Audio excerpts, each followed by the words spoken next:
playing tennis. You don't have a binder. Pop-Tarts. My Pop-Tart's good. Is that apple cinnamon? Ooh. Brown sugar. Brown sugar cinnamon? Yeah.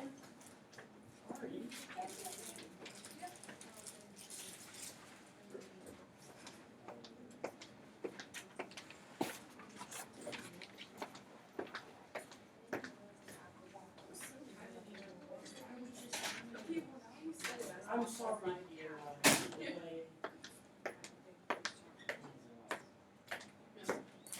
Or make sure you put, or not Morgan, Leah. Thank you. Sorry, Morgan. Didn't mean to. I actually did think that was the start. Like I didn't, like I forgot I set it up here. Mm-hmm. So I was eating some popcorn and then. Okay, whatever. Even though it was on your side of the table. I know, but I didn't know maybe she's like lefty and she wanted her phone on the left side or something. Does she look like me? Josh, do you know who came up with the Toulmin model? What? Do you know who came up with the Toulmin model? Toulmin. Good job. You're 1 for 1. Morgan. What's up, Jonas? This is the worst. Oh, yeah, like, Yeah. Have you ever read your brother's stuff? No. Well, Mine might be worse. we'll find out. All right, here's what this is, and you're gonna draw little picture here, and I'll zoom in so that you can see it better. But the idea is that for the Toulmin model, notice this says simple model. There's a more advanced one that we'll take a look at tomorrow. The idea behind it is you start off with, and these are interchangeable. You start off with some kind of support. You have data, you have evidence, a name that also gets used for it is grounds. But you collect data, you have information. You take this data, and I'll come back to this, so don't worry. And then you use reasoning with this data. So you take a look at information you collect, you come up with some reasoning, you have some like a more logical basis to it, and by analyzing the data, by taking a look at it, it helps you to formulate some kind of argument or some kind of claim. So Toulmin has this model, which I know seems overly simplistic, but we'll kind of get into what he's looking at, that if you have data, evidence, or grounds, and again, these names are interchangeable, this leads you to do some kind of warrant or reasoning, and based on doing that warrant reasoning, you're able to formulate a claim. You come up with an argument, something that would be, a defensible point, so to speak. Do you know anything about Stephen Toulmin? That who made the Toulmin model. Know anything else?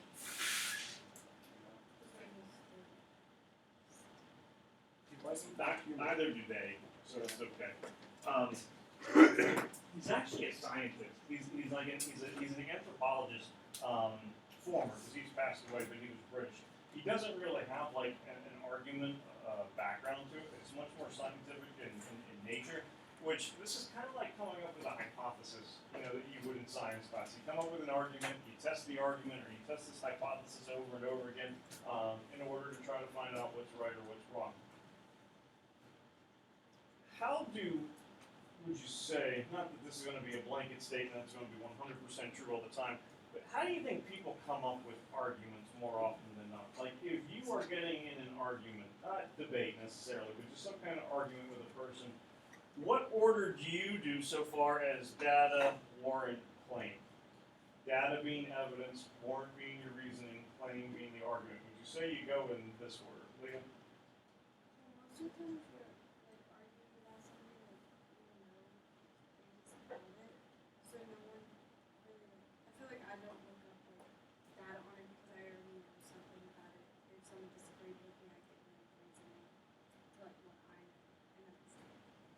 So would you say, not that it would be 100% backwards, but that you would kind of start with a claim?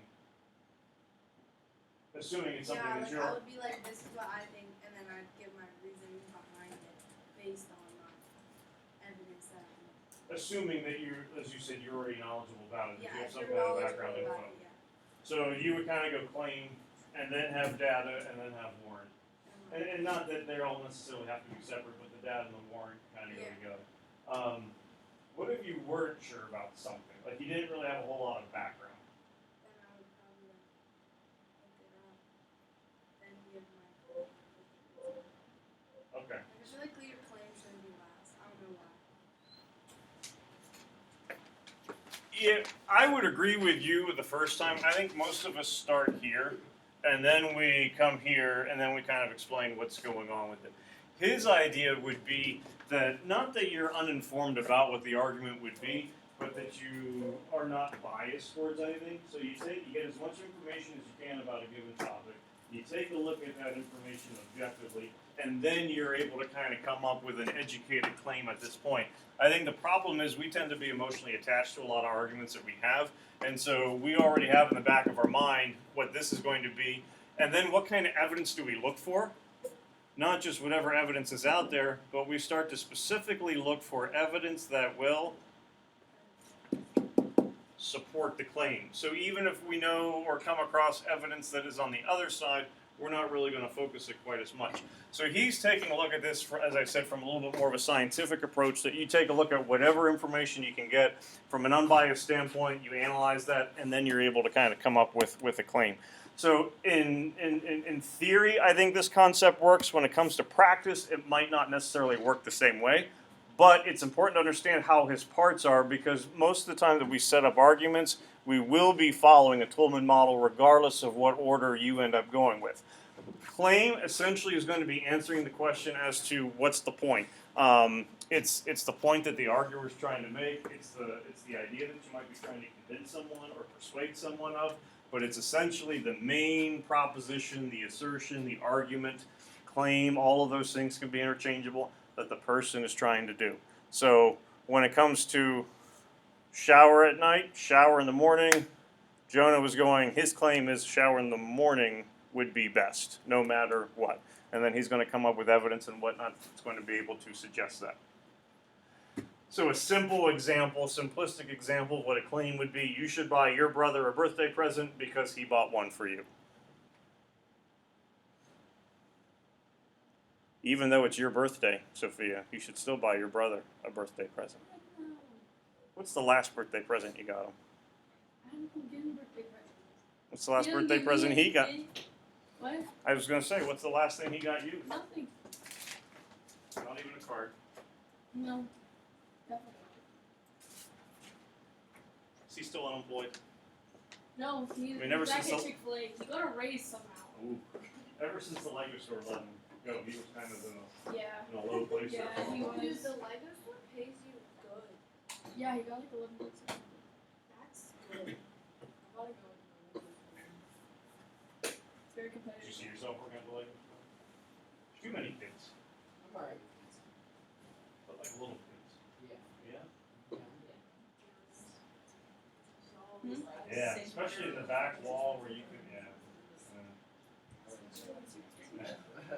That's probably where you started, and then you have got to work your way up to sales associate, all those things. You do have to clean it. I used to. Oh, well then you're good. You can do anything at this point. Now what do you do? I work bingo at St. Teresa's. Bingo night, baby. Class field trip to bingo night. Yeah. There's essentially three different types of claims that you can do. You can have a fact-based claim, you can have a judgment or value, you can have a policy. If you are doing a fact-based claim, you have to prove that something happened. You have to prove that something is like empirically true. So it's much more kind of, I would say, black and white, that this occurred as opposed to this did not occur. Judgment value is more opinionated. A key word that would be showing up in a judgment value claim would probably be should. And then policy, you're looking at something being a little bit more legislative, where you are going to enact something. So if it's a policy-based claim, this is something that we will do, you might still use the word should, but there would be some kind of policy, some kind of guideline, some kind of law that would be enacted. When we do student congress, that will be a policy-based claim, because you'll be beginning with the 2020-2021 school year. All students at North Hills High School will blah, blah, blah, blah, blah, blah, blah. Work at Chick-fil-A in the kid area. Graduation requirement. Well, actually,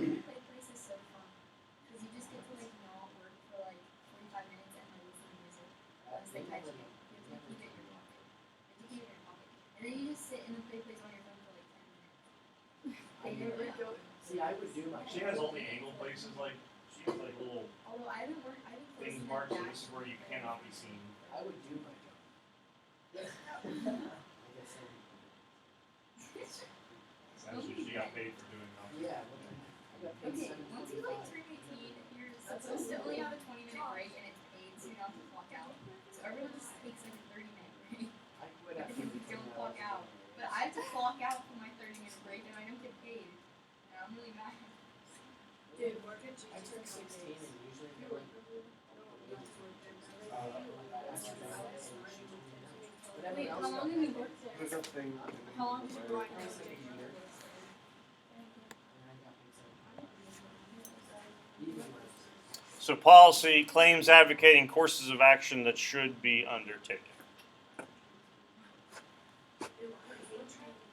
So you are setting up a petition where you're trying to get signatures. You would be making a policy claim because you're trying to get something to happen.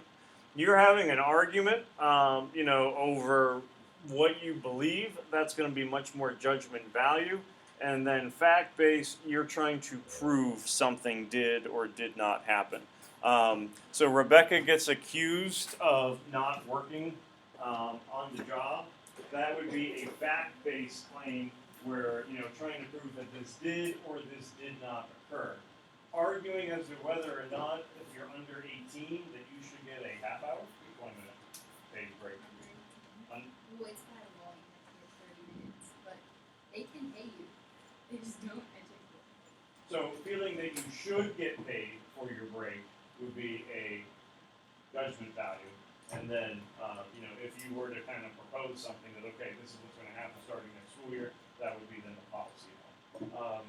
Any ideas as to which one of those three you think would be most difficult?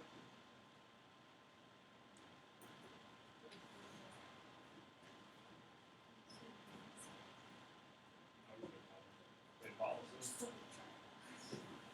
Here's a judge. You said judgment. I think it's fact based, but this is just again, this is your preference. Reason I would say fact based is you have to prove that it did happen. Policy can be, or not policy, judgment can be tricky depending upon what the emotions are that are going to die, that are getting involved with it. But I think it's a little bit easier to explain what your opinion is. No one did it, but I think you might have had the option. Did you choose topics when you were doing? I don't know. You did. Someone had the option of Humpty Dumpty was pushed. That would be a fact-based claim. You had to prove that he was in fact pushed, which it's a little fairy tale type thing. That's kind of hard to do. But if you have to prove that something did occur, you have to go beyond the shadow of a doubt. Policy, more often than not, tends to be judgment value. It's just that you add things that this would be a course of action that we will add. I think fact is probably harder to prove, but that doesn't necessarily mean that the other ones are going to be easier to persuade someone of. So those are your types of claims. The grounds, the evidence, and we'll say grounds, data, evidence, all those things are interchangeable. This is essentially the proof that you are going to offer in order to support your claim. So if someone were asking, what's the proof, how come, why, these would be the answers to those questions. They can consist of a lot of different types of, I'll keep this right here. They can consist of a lot of different types of categories. It's not that you would be expected that you have to hit all of these, but it's probably just going to be coming from some of those. So grounds is going to be the proof or evidence that the arguer offers, answers that question, what's your proof, how come, why, and then the types of evidence that get used, and this is not all-inclusive, meaning everything. There certainly could be some other examples. Could be statistics, could be quotations, reports, different findings, could be physical evidence or various forms of reasoning that would take place. How can you prove that Humpty Dumpty was pushed? Well, he fell face forward. Look at the way the cracks are. That's not just something that would have been happened to fall, but he really got pushed down. That's why eggshells going everywhere and all that kind of stuff would be types of physical evidence that you might use. It rained a lot the other day. What's the proof? In my rain gauge, there was 7 inches of water. Why don't you?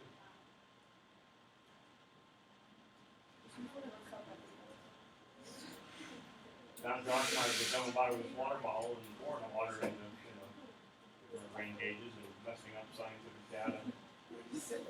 Way to go, Josh.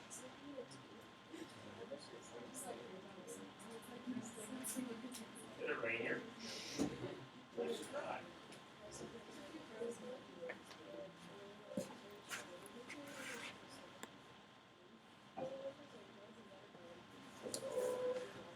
Notice this last one, various forms of reasoning. This could be like something as simple as hypothetical, but like your own logic that you are using can be evidence. Some things cannot be proven based on tangible physical evidence.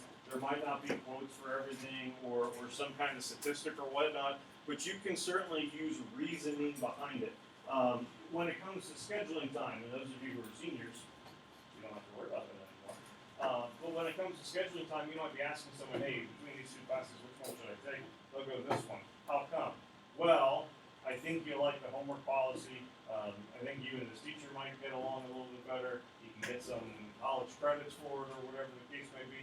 That would be forms of logical reasoning that you're using as evidence, even though there's not like empirical data that you're using to explain what the happiness factor is of a specific class or anything along those lines.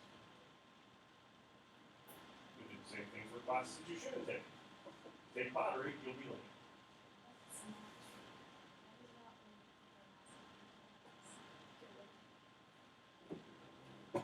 Never really got it.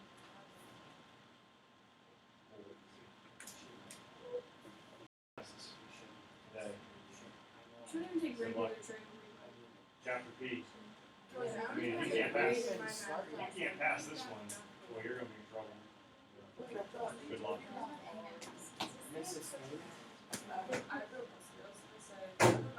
He gets to go from me to her.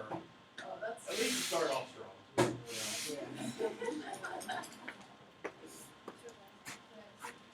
What are your daughters from the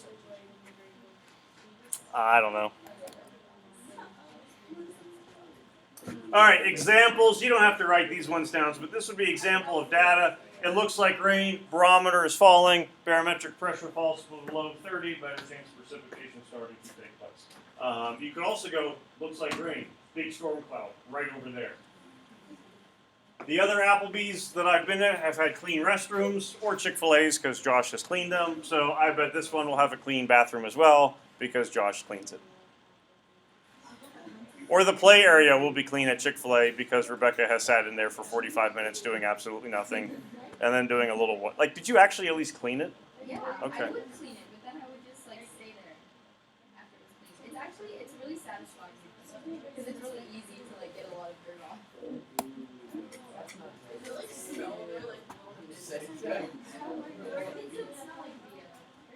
For the grounds, and kind of going over what some types of grounds were, these would be categories that they would fall into. So you would have actual evidence, something that would be factual, statistics, reports, studies, physical proof. Rain cloud coming is going to be evidence. Could be source credibility. They talk to you about scheduling classes, or would Chick-fil-A be a good place to work? Josh, would Chick-fil-A be a good place to work? Rebecca, would Chick-fil-A be a good place to work? Anyone else work at Chick-fil-A or have worked at Chick-fil-A? Would Chick-fil-A be a good place to work? So based on authorities of people who have worked there, have decided, you know what, I don't think I want to work there. So that would be source credibility. Could be endorsements when it comes from celebrities, someone's reasoning. Close friend, someone who has ethos. We're establishing that Rebecca, Alexis, and Josh have ethos. They have credibility because they have worked there before. And then the other one would be that analysis and reasoning. Reasons, logic, that kind of stuff end up being offered as proof, even though you may not have actual credibility. So I haven't worked at Chick-fil-A. Adele goes, Mr. Dan, do you think it'd be a good place for me to work at Chick-fil-A? I look at Adele and go, Adele, I really don't think this is in your best interest. I mean, you got a lot of stuff going on. Focus on that fish pot. Work on the wheel. Enjoy the slab roller. Wait till college before you worry about your job. Yeah.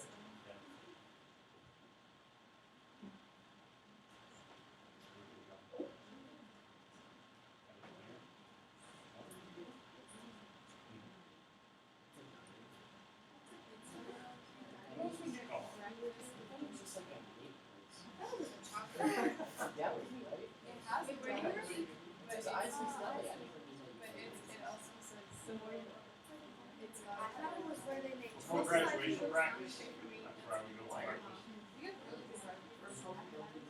Usually get egg sandwich. I didn't go last one.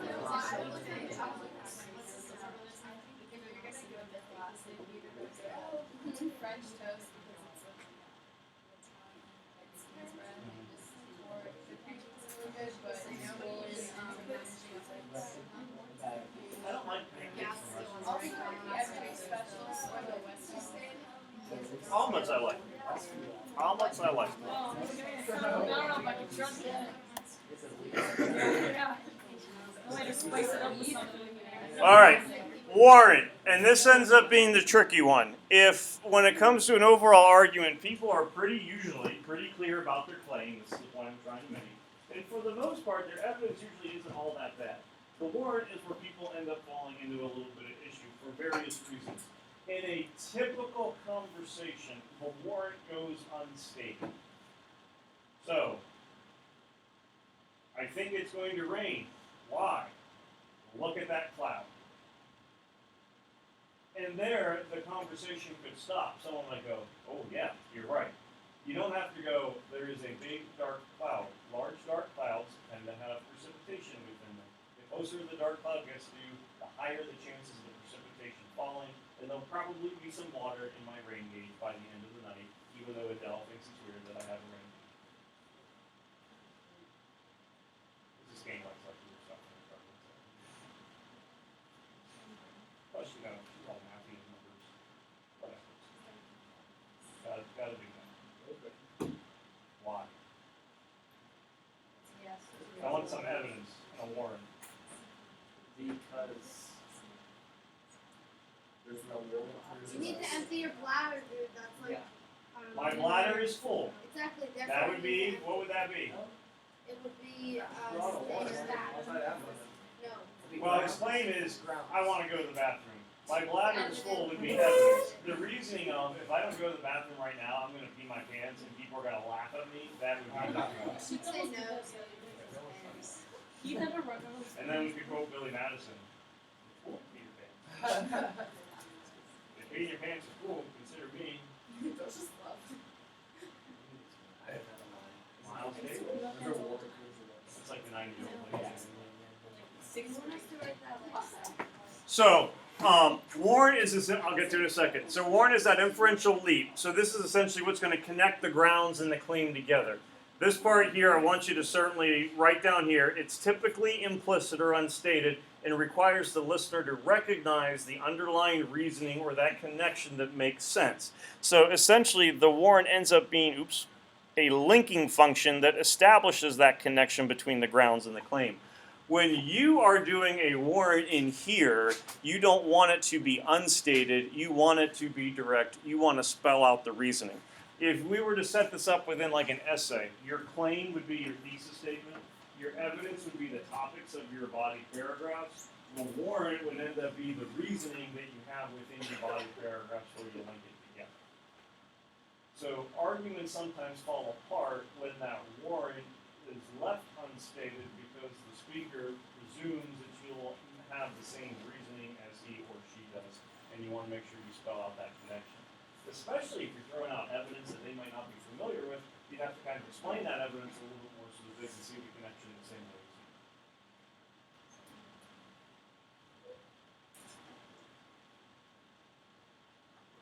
Putting it, do you remember those?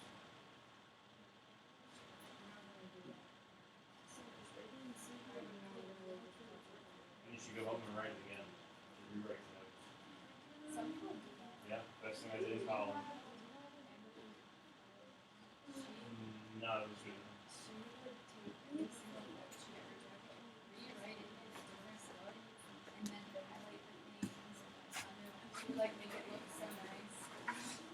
That was my main go-to college study skill thing. It was literally just rewrite them. Most of the time it worked.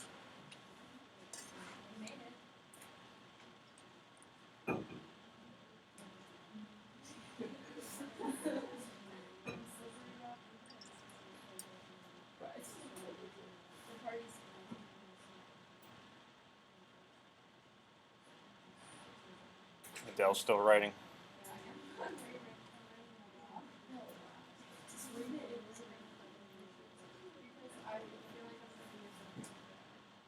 Is your bladder empty? You know, your bladder is only really like half full.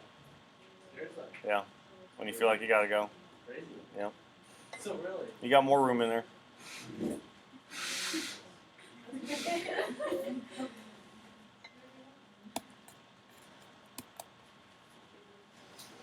All right, warrants could be based on various things. Could be these three that we've already kind of talked about: ethos, logos, pathos. Another important one to not forget about would be shared values. So when it comes to reasoning for why someone should be allowed to do something or not allowed to do something, we'll go, well, that's not fair, or people have a right to knowledge, a right to know, First Amendment rights of free speech. Those will be reasons, those will be warrants that are given sometimes for a certain course of action to take place. Categories aren't mutually exclusive. Generally, you tend to have some overlap with these, but source credibility, reason, emotional appeal, and then shared values more often than not are the categories that the warrants will fall into. Of the four, the ones that we're going to focus on the most is hopefully going to be logos, because that's where you have some reason giving, you have the logic, you have the connection that you're setting up as to why that evidence is certainly going to match up.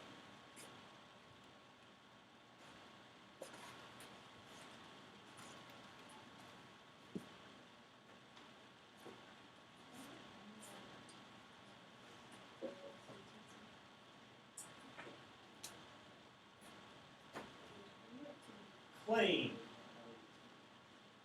Global warming is not a problem.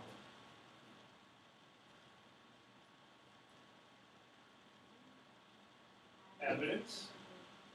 You disagree. In 2016, carbon dioxide emissions went down. So based from all the previous years where it was going up, in 2016 went down.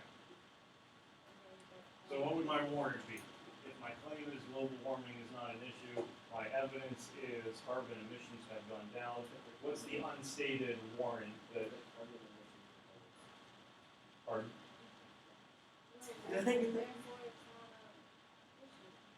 Because if there's fewer amounts of carbon dioxide going up into the atmosphere, cuts down on greenhouse gases, things will start to get better.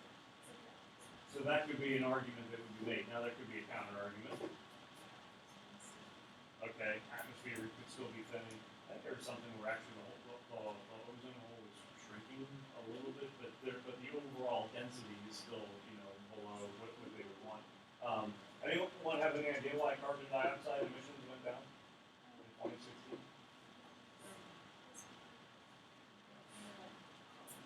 Maybe. What would be the main thing?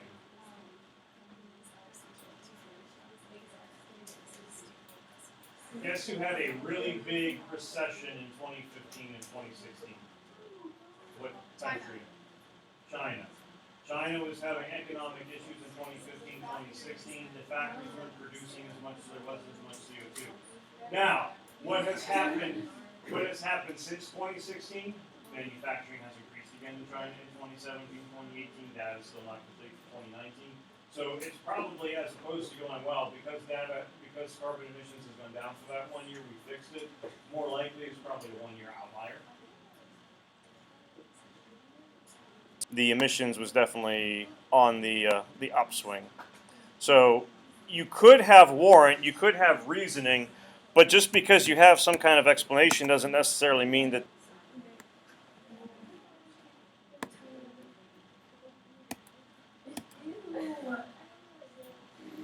All right, a couple different examples of how this warrant can work.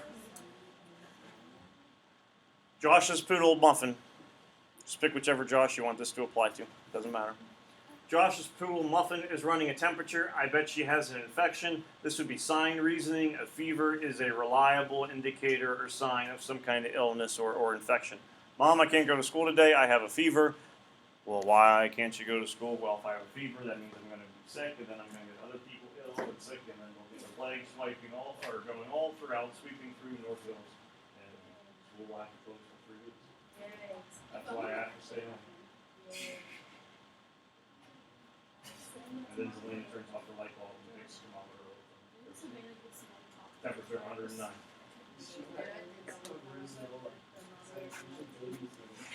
put the thermometer under the water in his sink. It's like, Oops.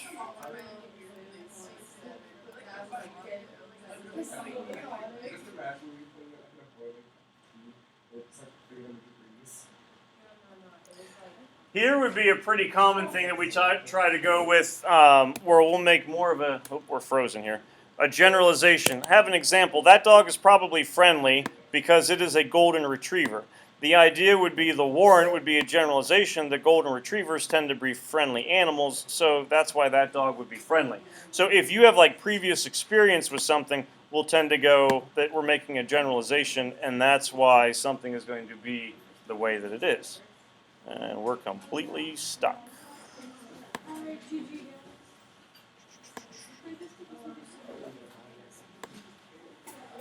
Josh, you didn't get a binder yet?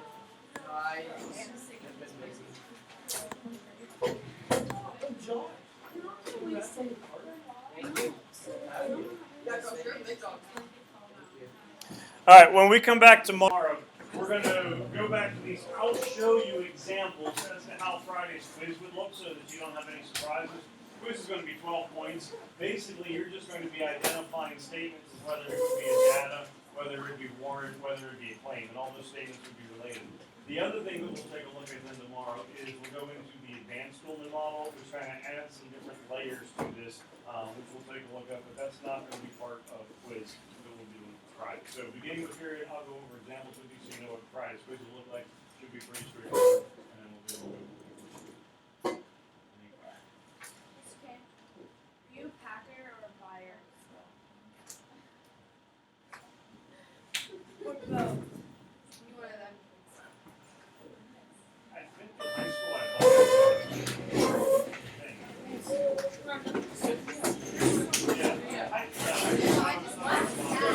There's not a lot here.